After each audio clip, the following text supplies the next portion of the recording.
Hi, I'm Susie from Addi King Loomers and Knits with another video. Today we're doing a hood scarf or Scoodie with Pipsqueak yarn. Bernat Pipsqueak yarn is a very fluffy yarn. It is perfect for this project because it is a drop stitch pattern. This Pipsqueak yarn by Bernat is a bulky 5. It comes in a 250-gram ball, which you can get usually at Walmart or any hobby store. I used 89 grams out of the 250-gram ball to make a Scoodie. The Scoodie is quite simple. It's using the drop stitch method. I started out with waste yarn for a couple of rows.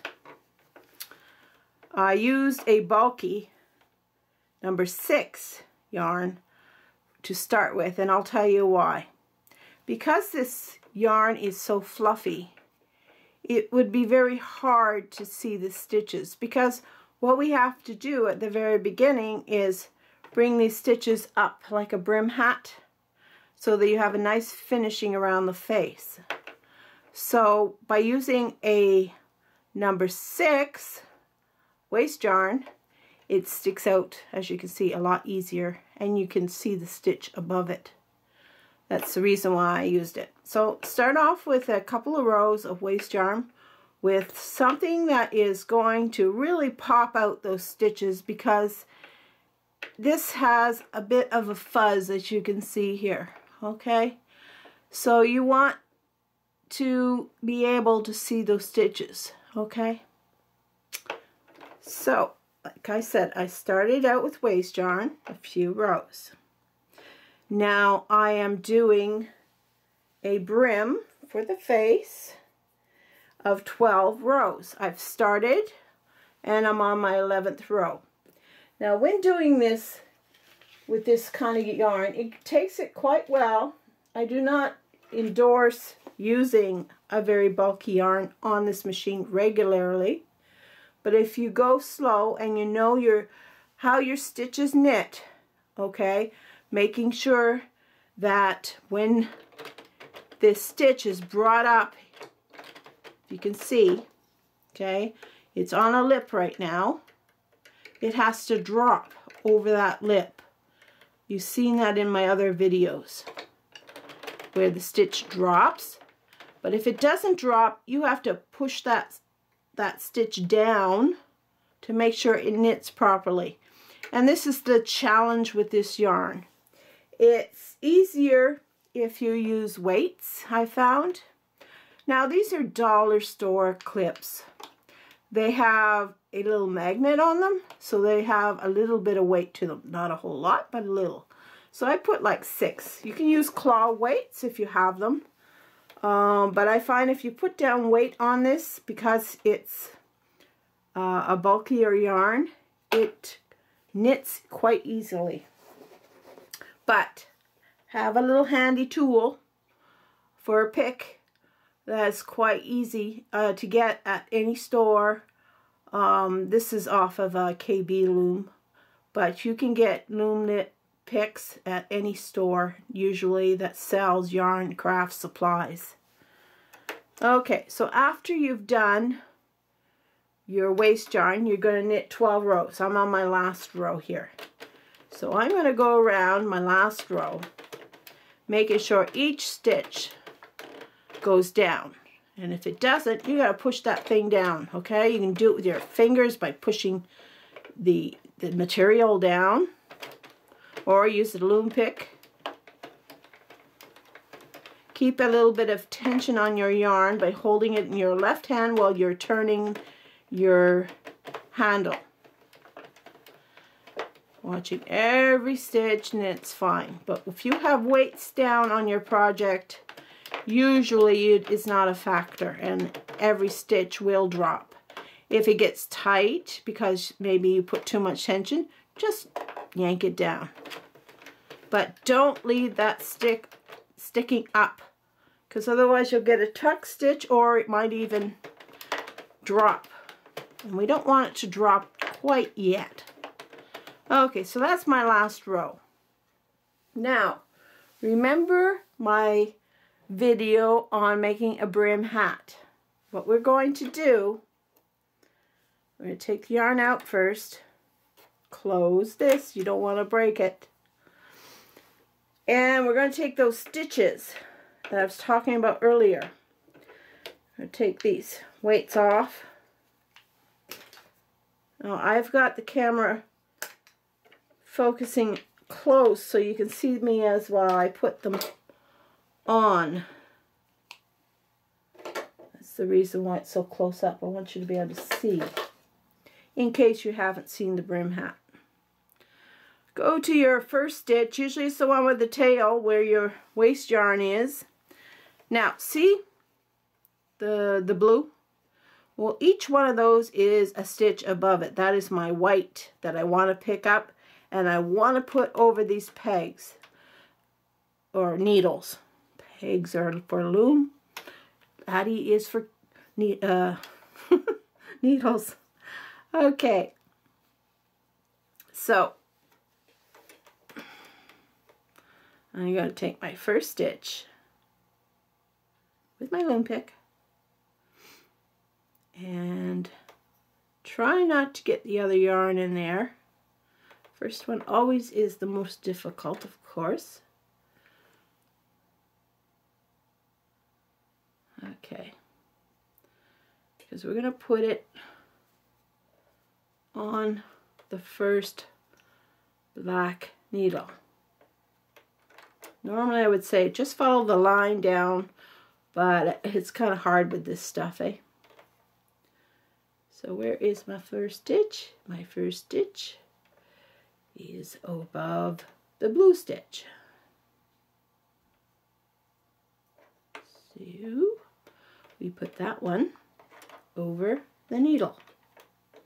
Pulling on the tail a bit might help because we're going to knit as we put these on. So you put your yarn back in the feeder, close the door, and as we go along we're going to put each one on the needle and make sure they're both down over that lip. So we're going to turn that first one. Okay. We're going to pick up the second one. It takes patience because it's very, very hard to see the stitch. The second one goes over here.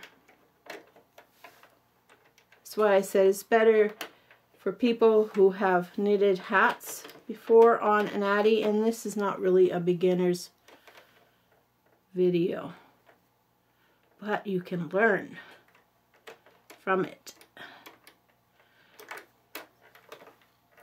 If you haven't seen the brim hat that it's on my channel, I encourage you to do so. It'll be a lot easier for you to view what I am doing than perhaps what I'm doing now, but you get the idea. So each of these stitches that are above the blue that I have, I'm putting on the needle like the brim hat, making sure everything is down and knitting it as I go along. So I'm going to continue doing that, and I'll be back when I'm finished. Okay, I'm coming up to the end of my project here. I thought I'd show the ending. So making sure that stitch is pushed down. These are all pushed down. See, if both the stitches haven't dropped, it's not going to knit properly. So it is important. And to pick up the next stitch, usually if you pull your yarn a bit over to the left, it makes it a little easier to find the stitch. It's usually the first top stitch, so, you know, off camera, it's never a problem. When I get back on here, it's like, where is this thing? Okay, so we're just going to make sure all of those stitches are pushed down as we knit. picking up each stitch as we go along. If at the end you find it too tight, well, you picked up the wrong stitches. Okay, so you got to make sure you get the right ones. Try not to get the waste yarn in there. If you do, it's not a big deal. You can cut it out, but it's a lot easier if you don't. Over the needle, push them both down as you knit. Because this yarn is so fuzzy, it's sometimes a little difficult to find just the right loop. But you can't really make a mistake as long as you don't go down one.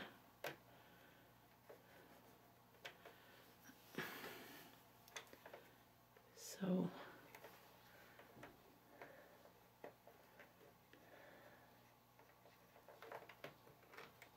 almost missed a stitch. Okay, so there's one. Make sure they're both on. I already put one on that one.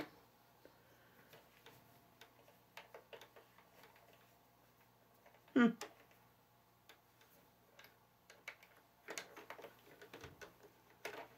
going to knit that one in again. Better leave it. Okay.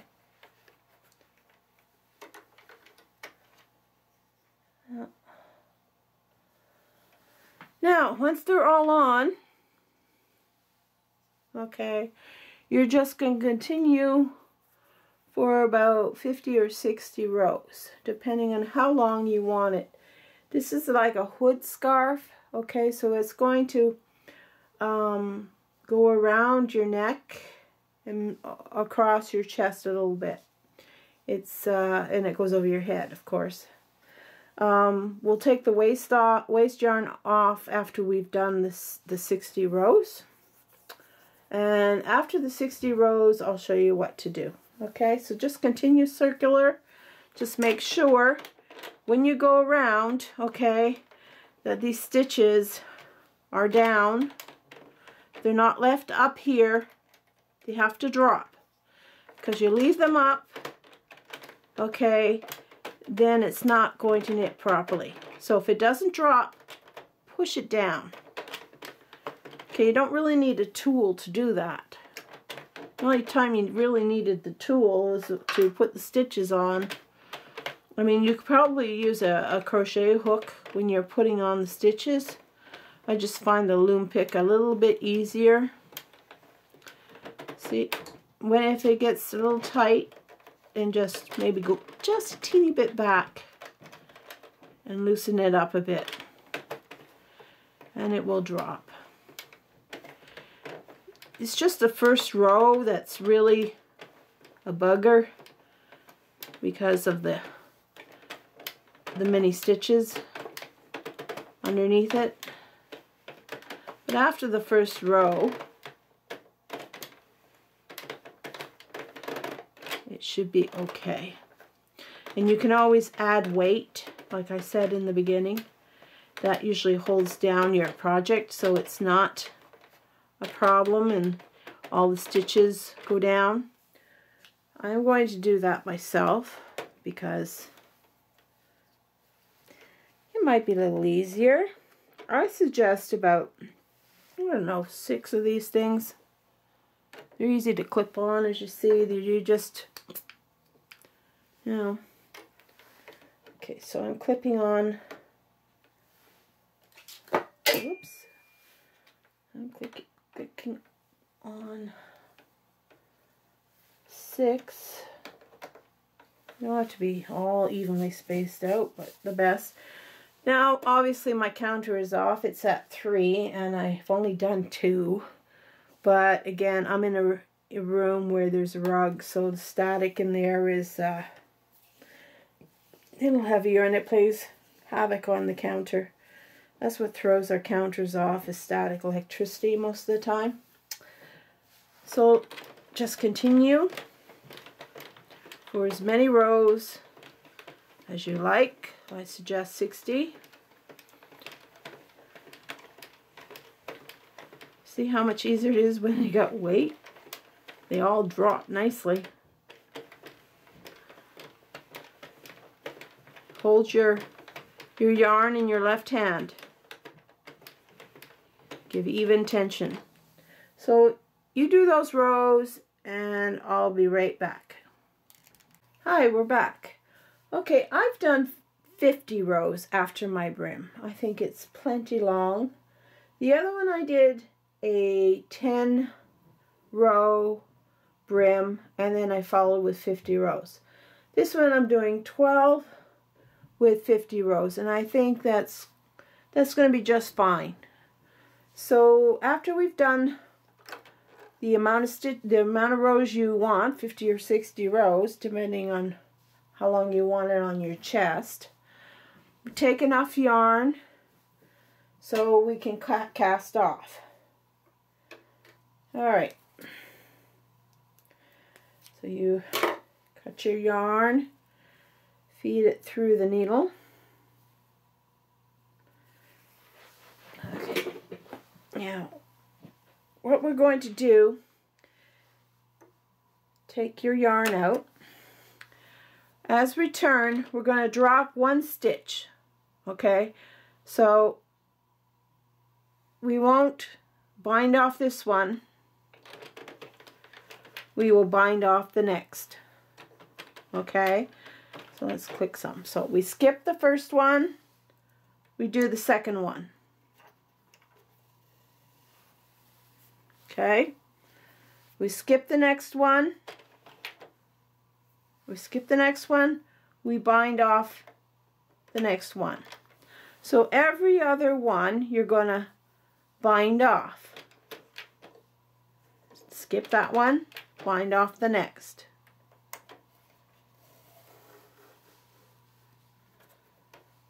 Skip this one, bind off the next. And we're going to continue doing that all the way around. This is what you call a drop stitch, and you can do this for your scarves. People say, well, I just don't understand. It just doesn't look right. Well, people have used different yarns to get different effects. Like for this hood Scoodie, alright, it's a fluffy yarn, so it's going to look like a lacy finish. The thinner the yarn, the more spacey it's going to look like. I mean, this is actually a very thin yarn. It's got a string with fluff. But it's called a bulky because of that. Okay.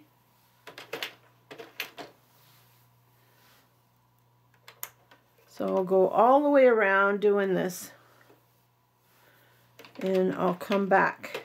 When you're finished, just take it off. So I'll meet you back here when I'm finished. Okay, now it's time to take your waste yarn out. Now, what I like to do is I just pull on the string, okay, and this just pops out so easily.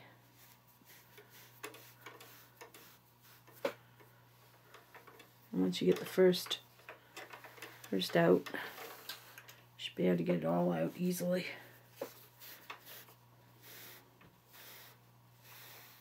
If you want to save your yarn, this is the way to do it.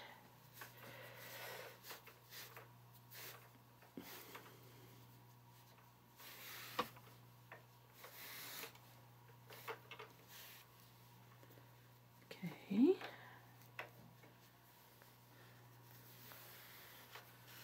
If not, just cut it out. But I want to use this yarn. I took it from the ball that I'm going to make a nice bulky sweater out of. So in case I'm short, I still got a little piece left, but I think I got enough. Better safe than sorry, I guess. Okay.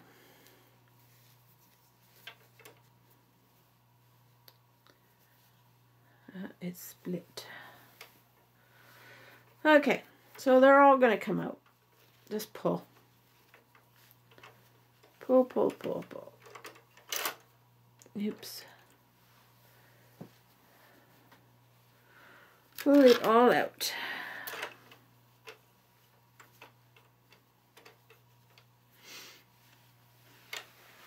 Okay. Such a long piece I'm using, so yeah. I'm in a mess.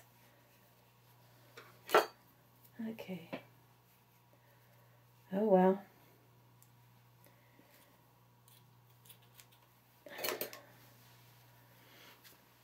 Okay, the needle is still on there.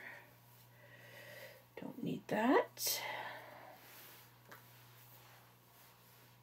Pull that out. Oops, sorry.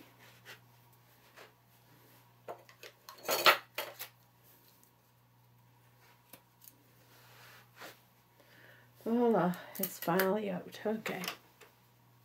So, this is going to be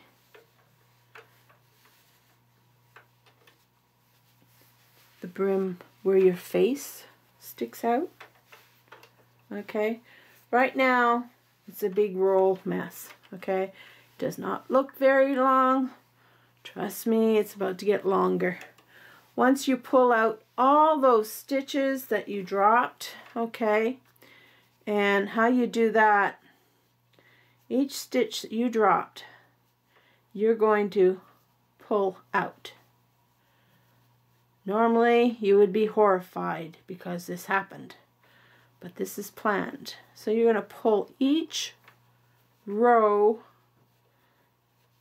that we did not bind off. You're going to pull it out like so. Okay? All the way around. And you're going to see that this small little thing just grew double in size. Okay? Just continue to bring them right down. And you just pull. Okay? Right down to the brim.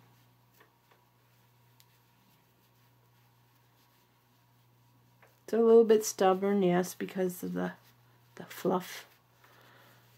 Okay, so that's what you want. All the way around. Okay, each drop stitch. So every other one, you've got a drop stitch. There it is. Just pull. Pull, pull, pull. I mean, anyways, that is the point of it. I'll show you the one that I made. Okay, it has a little more rows. As well, if I made it 10 rows of the brim on the first one, and I made 12 on this one. Okay. This one is 10 on the face, okay, and same thing. I pulled all the stitches out, each and every other row, and this is the effect you get. Right now it doesn't look like much. When you put it on, it looks very pretty. It's got like a wave in it, okay, but that's the effect you're going to get. I'll be right back and I will show you what it looks like on a mannequin head to give you an idea. Okay, be right back. And there you have it. The Scoodie is done. After you stretch it all out, that's the effect it gives. It gives it a nice little lacy effect. So this is done with 12 rows for the brim and 50 rows circular, and it makes 29 inches when you're using the Pipsqueak. And if you use 10 rows for a brim and 60 rows circular, you'll get 31 inches. I think I prefer the 29. Not that there's a big difference, but I like the effect that it gave with just the 50 rows. So anyways, that's it. Same idea for a scarf. I mean, there's different things that you can do, like, you know, like you can do 2 rows, then drop one, instead of doing 1 row and then skip 1. You can try 2. Do that with the scarf. You can do that with on the Addi Express Pro. I mean, you can make a long tubular just like that, and it will turn out to be a wider scarf, but it would really look fluffy. I know somebody in the group had a whole bunch of scarves that they made, and it looked really nice. The first time I ever heard of a drop stitch scarf was from Julie Greenfield from Australia, and she had made some scarves like that, I don't know, a year or 2, and I always liked the way it looked. I just never got around to doing it. But that's the idea. You can make a lot of things using this method. So experiment. If you have any questions or comments, please leave them below. But please don't forget to give me a thumbs up. And if you haven't subscribed, subscribe, because now I will be making a lot more videos. I have the group covered, so it leaves me with free time to make videos and make things that I know how to do. Till next time, bye.